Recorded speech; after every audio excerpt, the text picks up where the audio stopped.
Rav Avner Azout, bonjour Boker Tov. Boker Tov, Shalom Uvracha. Merci d'être avec nous ce matin sur Studio Kalita. À la fin de cette semaine, on peut dire particulièrement mouvementée, une semaine qui a été marquée par les élections. Alors on va maintenant terminer cette semaine par, on va dire, une réflexion un peu plus spirituelle pour se projeter vers le Shabbat avec cette paracha de la paracha Kitavo, qui n'est pas une paracha facile, il faut l'avouer, mais c'est une paracha extrêmement riche, comme la plupart des parachiotes du livre de Devarim. Alors, quel est l'élément, l'enseignement qui vous a marqué, que vous souhaitez nous transmettre? Je rappelle aussi à nos auditeurs que vous êtes Rav dans la yeshiva du Rav Zini, Or Vishua, à Haïfa.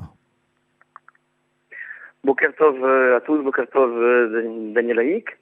Notre paracha de Kitavo est particulière dans le sens où c'est les deux parachiotes, il y a deux parachiotes dans toute la Torah, Bechukota et Kitavo, où il y a justement toute cette notion de brachot et klalot, les bénédictions, et l'inverse, les malédictions.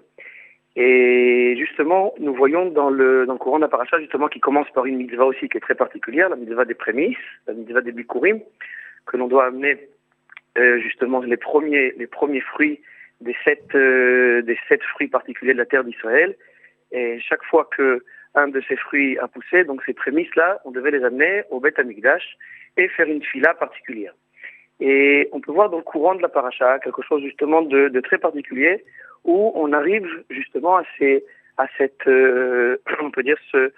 événement qui ressemble particulièrement à l'événement du Sinaï, au moment où on reçoit la Torah. Lorsque l'on rentre en Eretz Israël, Akadosh Baruch Hu nous demande justement de séparer, de mettre les 12 tribus, un groupe de 6 tribus avec un autre groupe de 6 tribus, un en face de l'autre, sur deux montagnes justement qui s'opposent, Har Gerizim et Har Eval. Ce sont deux montagnes justement qui sont avec la ville de Shrem au milieu. Et une partie donc de ces tribus vont énoncer les brachot, et et l'autre partie des tribus vont énoncer justement ces malédictions. Et juste avant justement cet événement, en tout cas comment cet ordre de la part d'Akadosh Baruch Hu justement par rapport à qu'est-ce qui va se passer lorsque nous allons rentrer en Eretz Israël un peu plus tard avec Yehoshua bin Nun. Alors la Torah nous dit le pasuk suivant: Hayom hazeh Hashem Elohecha metzavecha la'asot et hachukim ha'ele. Ce jour-là, et on parle ici d'un jour particulier, on va justement essayer de comprendre de quel jour on parle. Et là on nous dit et Hashem he'emarta hayom liyot lecha l'Elohim. Si on traduit, on essaye de lire une traduction classique. Alors la Torah nous dit, tu as distingué Hachem aujourd'hui, c'est-à-dire c'est nous qui avons distingué Hachem pour justement le choisir pour Dieu, pour marcher dans ses voies, observer ses décrets. Et après, le pasuk nous dit, Vachem he'emircha hayom. Hachem t'a distingué aujourd'hui pour que tu sois pour lui un peuple précieux, liot lo le'am segula. Et cette notion de he'emircha, c'est une notion qui est très particulière du fait que Rashi lui-même dit que ce mot n'a pas de semblable dans toute la Torah. C'est ce que nous dit Rashi. Et Rashi nous dit, il propose, ici, il nous dit que j'ai ici une proposition, que cette notion de Emircha, alors Rashi nous dit, Lachon Hafrasha Havdala, le fait qu'Akadosh Baruch Hu nous a séparés et nous a élevés. Une autre explication qui est justement ramenée par Rabbeinu Avraham ibn Ezra, en citant lui-même Rabbi Yehuda Halevi, qui dit Emircha, ça vient du mot justement les morts. Ça veut dire que c'est-à-dire dire, ce sont les autres qui vont justement nous distinguer en disant, on peut dire en récitant les louanges par rapport au peuple juif, par rapport à ses qualités. Pourquoi ce pasuk nous interpelle? Du fait que c'est toute la paracha, avec justement cette notion de brachot, nous invite à réfléchir sur la particularité et surtout sur cette achrayut, cette responsabilité qu'Akadosh Baruch Hu nous a donnée. D'un côté, nous avons choisi Akadosh Baruch Hu, et après, c'est Akadosh Baruch Hu qui nous choisit.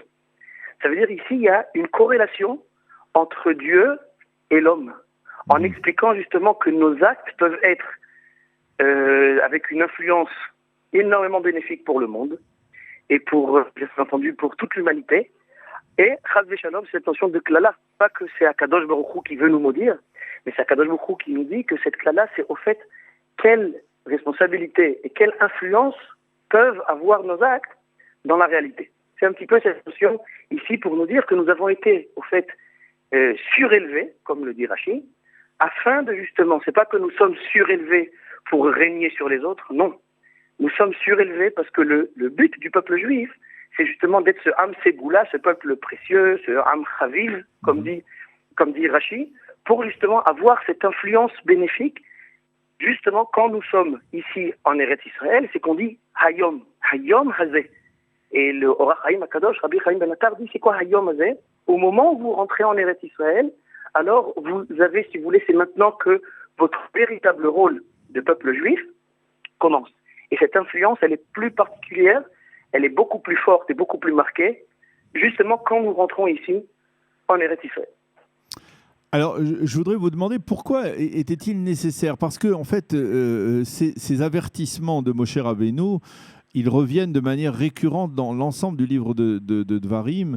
Il y a toujours à chaque fois cette dualité de à Chaim, Ve'amavet, à Tov, Ve'ara, les brachot et les klalot. Tout cela, ça revient souvent dans l'ensemble du livre de Dvarim. La mise en garde de Moshe Rabbeinu à l'ensemble du peuple au moment d'entrer en Eretz Israël. Pourquoi était-il besoin de rentrer tellement dans les détails et de détailler cette liste assez effrayante de klalot?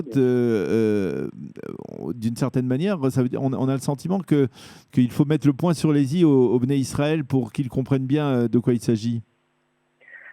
Alors, notre maître, un des très grands maîtres de notre génération, le Rav Tzvi Yehuda Cohen Kook, le fils du premier grand rabbin d'Israël, le Rav Kook, le fameux Rav Kook, explique que le livre de Bemidbar est appelé Sefer Haderech. C'est le livre du chemin, le livre de cette préparation. Sefer Devarim, qui est appelé par les Chachamim Mishneh Torah, le fait que nous revenons sur la Torah. Alors bien entendu, on s'imagine bien que Akadosh Baruch Hu ne nous fait pas des révisions comme quelqu'un va réviser une leçon, mais Akadosh Baruch Hu revient justement sur ce point, et sur ces points, comme vous l'avez dit, avec les brachot et les klalot, tout simplement pour la bonne raison que nous parlons ici à une autre génération. Ce n'est pas la génération qui a connu l'Égypte, c'est la génération qui est née dans le désert. On sait qu'à la suite de la faute des Méraglim, des explorateurs, donc la majeure partie, en tout cas tous ceux qui avaient plus de 20 ans au moment de la faute des explorateurs, sont morts dans le désert. Ça veut dire qu'ici, Akadosh Baruch Hu s'adresse, par l'intermédiaire de Moshe Rabbeinu, bien entendu, s'adresse à une nouvelle génération qui n'a pas connu l'asservissement d'Égypte, qu'il a seulement entendu de la part de leurs ancêtres. Et non seulement ils ont grandi dans le désert, mais là, ils rentrent en Eretz Israël. C'est un petit peu, si on pourrait faire un petit peu cette analogie avec la génération qui a connu la Shoah, la génération d'avant-guerre qui a connu justement toutes les catastrophes de la Deuxième Guerre mondiale. Alors, on n'a pas besoin de dire à un juif qui a connu la Shoah et les catastrophes et qui a connu la guerre, on n'a pas vraiment besoin de lui dire et de lui parler de Klalot parce que malheureusement, il les a vécus. Mais quand quelqu'un rentre dans ce Gan Eden d'Eretz Israël, comme le dit le prophète Yeshaïa, que Eretz Israël est appelé Gan Eden sur terre, et quelqu'un justement qui n'a pas connu les difficultés risquerait, Chas v'Shalom, en rentrant en Eretz Israël, de perdre ses repères. Et c'est la raison pour laquelle les psukim le disent clairement dans Parashat Ekev et encore dans d'autres parachutes que nous avons déjà lus. Ubatim tovim tivne veyashavta veram levavecha. Tu vas construire de belles maisons, tu vas t'installer en Eretz Israël et l'économie va être croissante et va se développer. Et Chas v'Shalom, ton cœur va venir à s'élever et à oublier Akadosh Baruch Hu. C'est la raison pour laquelle c'est inversement proportionnel. Au contraire, c'est parce que nous n'avons pas connu toutes les problématiques de l'exil avec ses difficultés qu'Akadosh Baruch Hu doit nous mettre en garde doublement par rapport à ce qu'il a dit à nos ancêtres. Eh bien, merci beaucoup, Rav Avner Razout, de nous avoir éclairé sur cette paracha de la semaine, la paracha Ki Tavo. Je rappelle que vous êtes Rav, et je précise, vous Rav du programme français de la Yeshiva Orvishoa du Rav Zini à Haïfa, du programme Massa, qui a donc un programme spécial pour les Olim de France, en tout cas ceux qui préparent leur aliyah en Israël. Merci beaucoup d'avoir été avec nous et Shabbat Shalom. Merci beaucoup, Shabbat Shalom Vorach, Kol Tuv.